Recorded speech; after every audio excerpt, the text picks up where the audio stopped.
Hi, everyone. My name is Janaea Palmer, and I'm the team leader of the New Jersey Hope and Healing Crisis Counseling Program at the Mental Health Association of Essex and Morris. I'm here with my colleagues. We're all crisis counselors within the program. And what we've done recently is provide you with Mindfulness Monday videos every other Monday. And for this video, we want to discuss about mindfulness. So the act of being mindful can really just be defined as completing an activity while being completely present and intentional with how we do it. So I know we all might have different ways of how to practice mindfulness, and really you can do any activity while being mindful. I know for myself, I've recently begun doing mindfulness meditations or stretching mindfully for really only like 5 to 7 minutes before I go to bed. And that's just been helpful with me transitioning into a good night's sleep. And that's one of the greatest benefits of mindfulness, is that it can help us transition with more ease, help us focus better, and just help us have this overall feeling of calmness with approaching our day-to-day activities. So it can just be overall helpful, especially if we practice it consistently. One other thing I do like to do to be mindful is deep breathing, or doing kind of any art activity, especially Zen tangles, which I mentioned in our last Mindfulness Monday video. Zen tangles are one of my favorite go-tos for when I have a little bit of time to practice mindfulness. So those are some of my favorites. Gabby, did you want to mention yours? Yeah, sure. So I recently got into painting. I like to use watercolors. I'll go on to Pinterest and I'll kind of learn like how to paint like flowers and trees. I'm not very good. I'm at the very beginning, so that's been really fun. I'll put on some classical music or something instrumental, just something that's really calm and soothing. I also like to practice like hygge during this time. It's a Danish concept, and they commonly use it during the winter time. It's pretty much just setting up an environment around you that's cozy, warm, and inviting, and being content. So, I have my salt lamp on, I have my diffuser on, and just those are some things that I like to do. Linda or Janaea? So for me, I like to practice my mindfulness in nature. I have a dog, and I think it's great to take your pets out for a walk, especially in this weather and being isolated in the house, and just going outside, taking a deep breath, listening to the silence. Hopefully it's nice and quiet and peaceful, and you could be with your thoughts, enjoy the snow on this beautiful day today, and just think of things to do outside so you don't feel so isolated inside. Yeah, I can relate to a little bit of everything that you all said. So I've been practicing mindfulness even in my drive to work and back home. So I try to take like the longer route instead of taking like the parkway, just so I could look at the trees, especially when it was fall. Fall is my favorite season, and I just love to see the different colors of the trees. It's so beautiful. So even now with the snow, I just like to see how the snow is just brushed up against the branches. Just taking in that nature, like how Linda said, is very soothing to me. It's calming. Another activity I like to do is using watercolor. I use watercolor just to paint. Like I don't have any intentions of what I'm painting. And I kind of like that going in, that it's not like as structured and it's just going with the flow. Sometimes I can pick up my paper and move the marks I've had because the water's still on it, and how it integrates into different, colors is quite, just seeing that process is very soothing for me. So that's how I practice mindfulness.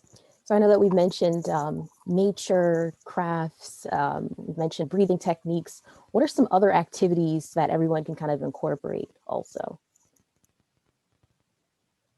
So for me, I practice something called stop, S-T-O-P. And the S in stop is stop when you're what you're doing and take a moment to be still. And when you're still, that's mindfulness, being present in the moment. For T, you take a few deep breaths and be aware of your breath. For O, you observe any sensations in your body, thoughts in your mind, and emotions in your heart. And for P, you pause to come back to your breath, then proceed with your day. And hopefully by practicing the stop technique, you'll be calm. Yeah, and just to go off of what Linda said, the deep breathing, and I know we mentioned it earlier as well, but just to go over some specific breathing exercises, they can be useful when you're transitioning if you, for some reason, have like back-to-back Zooms or back-to-back classes or meetings or calls. If you can take a moment, or even if it's just a minute or two, to do what's called a square breath. So you imagine a square and you inhale and exhale as you follow along the shape. You can also do 4-7-8 breathing, where you inhale for 4 seconds, hold your breath for 7 seconds, and then exhale for 8. Even if you can just do a couple of rounds of that mindfully as you transition, it can help you better focus and be present for whatever you have next on your schedule.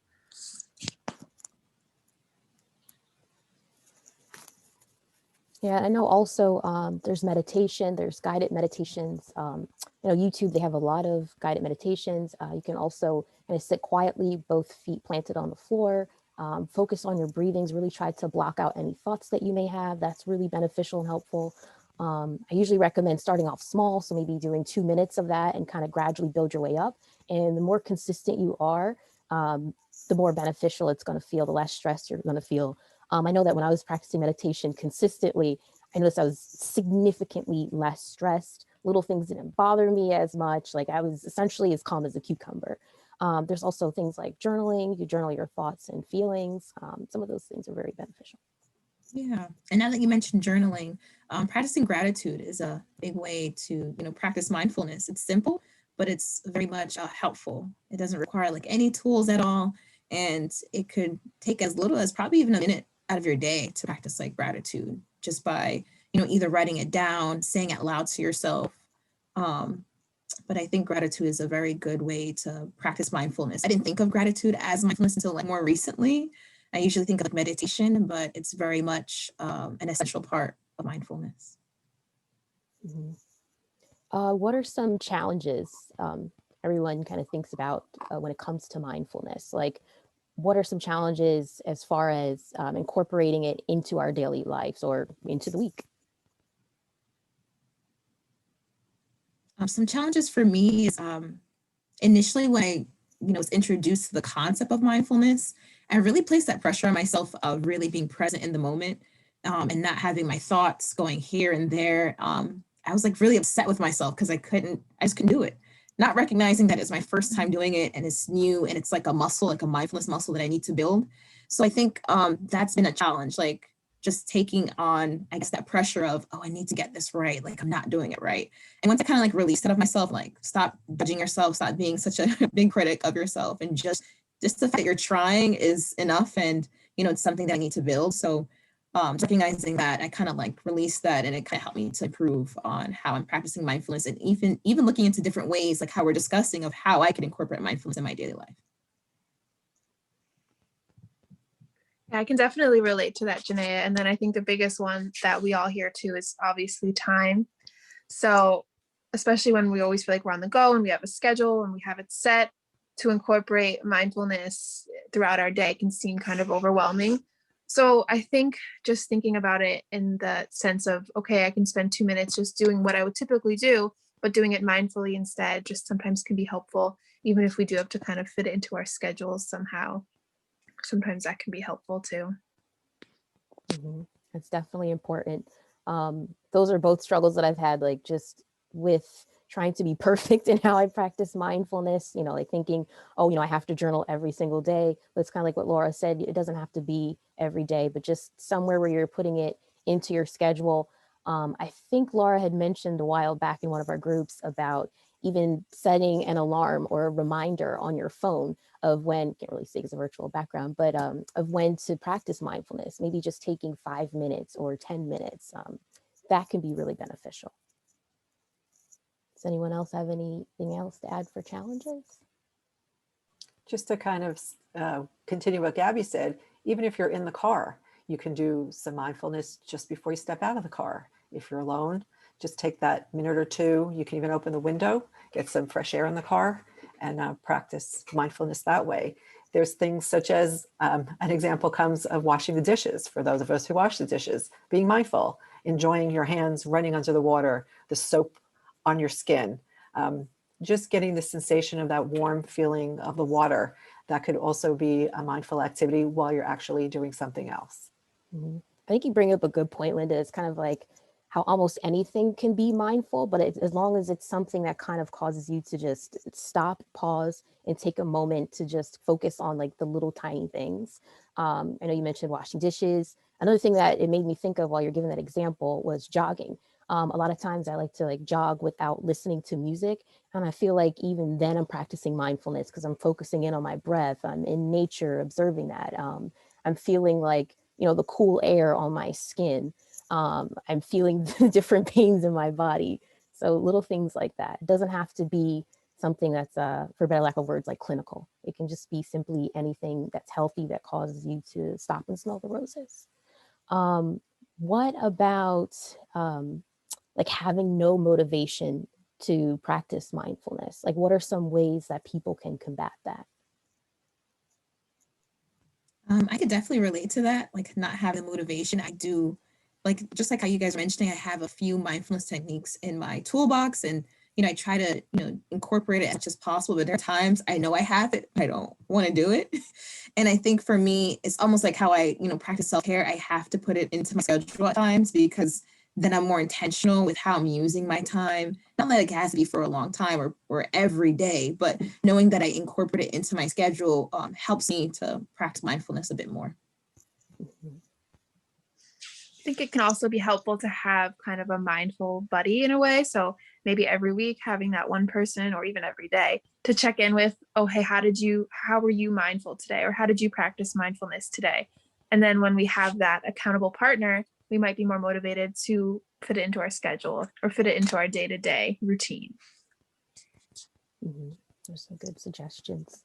Um, for me, and I know that we've mentioned it too, just making sure that I'm at least doing something and starting it. Like let's say if it's Monday, just making sure that I'm scheduling at least like 5 minutes in. And I feel like whenever I start something, it kind of gives me that momentum to continue it on through the week.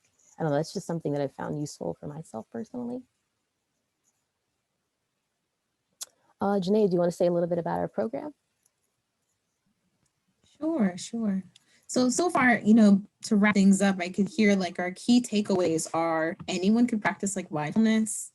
We could take away that thought process of it has to be perfect because we could just integrate it into whatever we're doing. So I really like what everyone has shared so far. And just a little bit about our program, I'll just show you our contact information, how you can reach us. So just like I said in the beginning, we're from the crisis counseling program at the Mental Health Association of Essex and Morris. So this program is brought to you through the New Jersey Hope and Healing Crisis Counseling Program. And we're working in collaboration with the New Jersey Department of Human Services and the Mental Health and Addiction Services and the Disaster and Terrorism Branch. It's a grant-funded program. So all of our services are free, virtual, and confidential. And a number of things that we're doing is providing individual counseling, family counseling, as well as group counseling. We have a number of groups that we have throughout the week for children, teenagers, and adults. So please feel free to call us, text us, or email us for more information. We will be happy, to provide you with more information and see how we could provide you with some emotional support. A little bit more about what we do. It's more so emotional support, and we're a community-based program. So we're just able to, help you where you're at, meet your needs, and just provide you with as much support as possible during this very changing time. We're in 2021. A lot happened last year. So we just want to be there for you. Even if it's for a moment, feel free to call us or text us and reach out to us for more information.